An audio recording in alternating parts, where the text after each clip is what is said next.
Hi guys, it's LMD. I don't know if this is blurry or not, but I'm hoping for the best. I might have to go in every minute or two and press the zoom button, but sure, we're here now. I'm doing this video for yous because you wanted to see it, because every time I do them on Snap, they always go off after 24 hours, so I thought I'm going to start my YouTube and I'm going to start them really just informal, just a bit of crack, a bit of chat, and let's do makeup. So, you know the reason why I'm here. Everybody knows the reason why I'm here. Woo, woo, woo. My palette is finally here. It's launched into chemist today. I'm actually getting ready to head off to Gordon's in Derry, and that's why I've done half this side and I'm going to leave this side for you guys. But I just wanted to chat a wee bit about the palette first.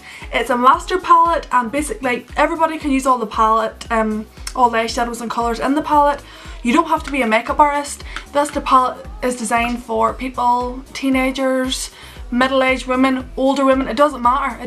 There's no age. So everybody freaking out thinking, oh god, you know, look at the colours and that must only be for younger people. No, honestly, if you come to any of our classes, you'll just know why. We'll be able to teach you any sort of look with this palette. So let's get into this tutorial. So what I'm going to do is I'm basically going to copy this eye. So what I started off with was a big fluffy brush. Now, whenever I say big fluffy brush, you don't have to have the same one that I'm using. Any fluffy brush will do. So, ones that I would recommend would be a MAC 224. This is the Senna Filler 15.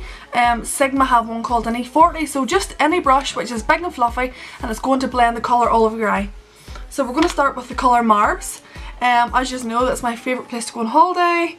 I'm only back from it last week, and that is like a really bright sort of, I would say, like a mustardy orange colour, and this is our first colour, and it's going to go right into the crease.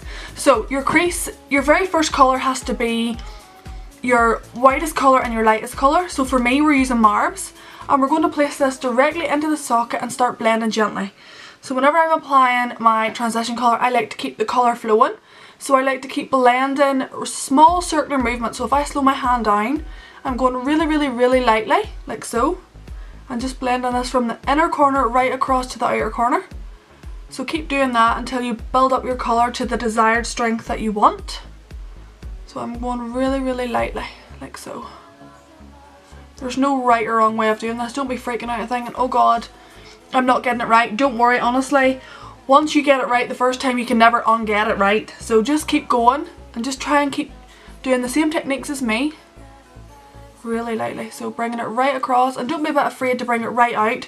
You want to bring that right out to where you've ended the eyebrow as well, so you want to make sure that it's blending right across there, right along underneath, and bringing it sort of underneath below the front of the eyebrow. So that's the first colour, like that. And what I normally do, as you'll know guys if you just follow me, whatever goes up must come down. So I'm putting Marbs on a small fluffy brush. Now this one here is a powder and pout brush, P325, and I'm just blending this directly underneath. So I've got them here, and I'm just literally taking the Marbs colour and I'm bringing it underneath. So it's going to be connecting right around the whole eye. So that's the very first colour. And what I always do is go on with my big fluffy again. You'll see me using this brush quite a lot, and I just go right directly underneath and blend that down into the skin. So whenever I'm doing smoky eyes, I like them to be like blurred into the skin. So really lightly, bringing it along and then up in, like so. Okay, so we've got our first colour on.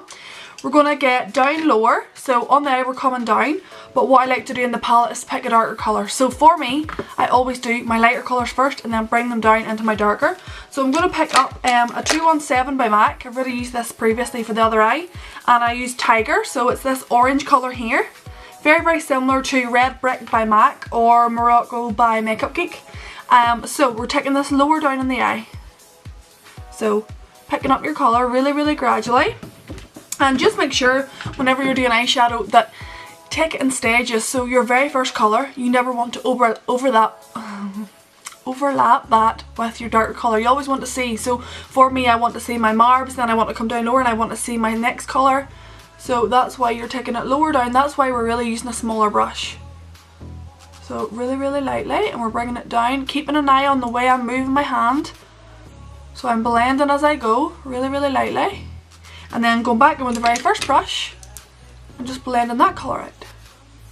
So every single brush that you're using and every single colour that you're using, you're trying to blend each shadow into each other. And it does help that these colours in the shadows are very pigmented, creamy, smooth to blend, and that's why I designed them. So it really helps. And then, as you know, whatever I do on top, I'll do underneath. But what I want you to know is I don't like to move on until I've got the colours perfectly blended. So if I feel like, oh god, no, I need to brighten it up a wee bit, I'll not move on until I'm 100% happy with that colour. So I'm just making sure that that colour's blended. I could do with a wee bit more orange.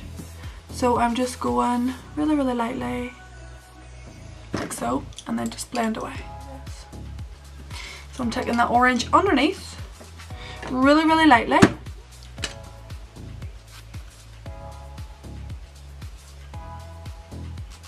Like so. And then I'll use the second brush just to just sparse it out. So the 217.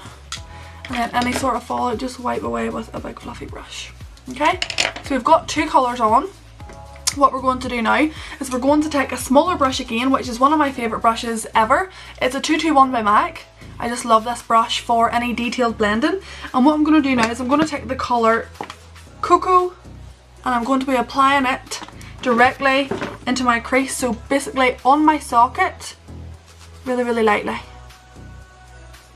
So just really lightly. I want to make sure I'm applying it where I want it first, because I'm going to be putting a base on. So because I want to have a dark smoky eye with my background colours as my orange and my marbs, I want to make sure this is going to be dark, my darkest colour.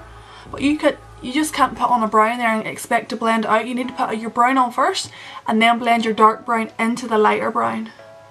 So I've got Cocoa on. I'm just blending it again with the brush that had Tiger on it to make sure there's no harsh lines, and again with the brush that had Marbs, really lightly,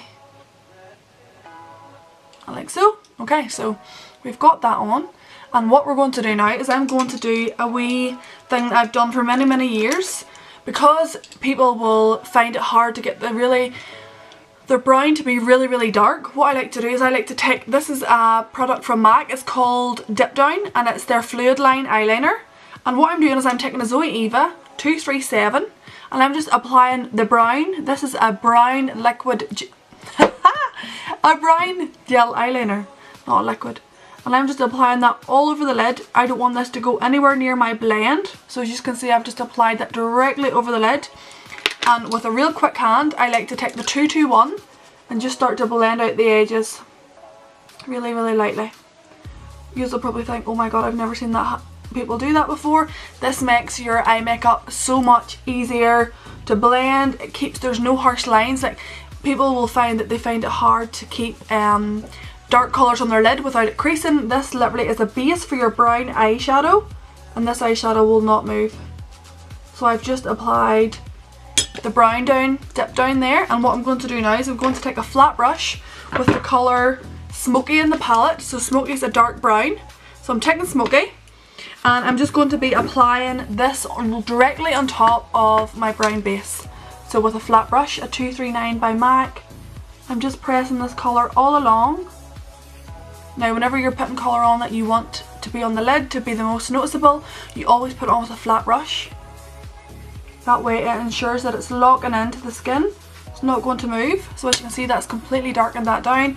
And again, just with a fluffy brush around the edge, I just want to blend. Hope you can all see. Just like so. So how quick and easy was that? Like, so what I'm going to do now is I'm going to go underneath the eye with the same colour Smoky, and I'm just going to bring that darkness underneath, right along the bottom. The brush that I love to use from this is a Zoe Eva as well. It's a 223. It's a wee small bullet brush and it's perfect for whenever you're blending out black gel liner.